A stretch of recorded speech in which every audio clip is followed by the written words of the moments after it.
Late ஆகுமா? ஏமா? காலேஜ்ல இன்னைக்கு காலேஜ் டே ஃபங்க்ஷன் சொன்னேடமா, அதாம்மா லேட்டாக விடுவாங்க. சரிம்மா பிங்கி, பார்த்து பத்திரமா போயிட்டு வாமா. அம்மா பாய்மா. சரி, நம்ம ரூமுக்கு போய் ராஜா என்ன பண்றான்னு பார்த்து அவனையும் ஸ்கூலுக்கு கிளப்பி விடுவோம். இவங்க ரெண்டு பேர்த்தையும் காலேஜ் ஸ்கூலுக்கு அனுப்ப முன்னா போதும் போதும் ஆகுதப்பா சாமி எனக்கு. இது என்ன, இவன் இங்க வந்து பார்த்தா இப்படி ஆடிக்கிட்டு இருக்கான், இவன் கிளம்பலையா?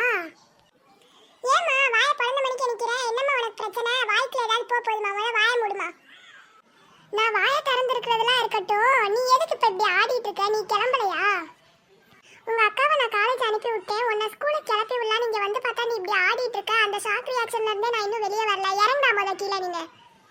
நீ முத ஆடியதை நிப்பாட்ட, அப்பதான் நான் உன்கிட்ட பேச முடியும். இப்படி ஆடிக்கிட்டே இருந்தேன்னா நான் எப்படி பார்த்து செவத்த பார்த்தா பேசுவேன்? நான் ஆடுறதை நிப்பாட்டிட்டே என்னன்னு சொல்லுமா சீக்கிரம். இப்ப நீ ஸ்கூலுக்கு கிளம்புறியா இல்ல அடி வாங்குறியா? அதுதான் நான் இப்போ நீ ஆடுறதே நிப்பாட்ட சொன்னேன். ஆடிக்கிட்டே இருந்தேன்னா நான் சொல்றதை நீ காதுலயே வாங்க மாட்டேன். சரிம்மா, நான் போய் கிளம்புறேன். எனக்கு பிடிச்ச சாப்பாடு செஞ்சு தெரியாமா இன்னைக்கு? அரைஞ்சு பல்லுகளெல்லாம் கழட்ட போறேன். நான் சமைச்சு வச்சுட்டேன், வந்து தின்னு தொலை. உயிரை வாங்காத.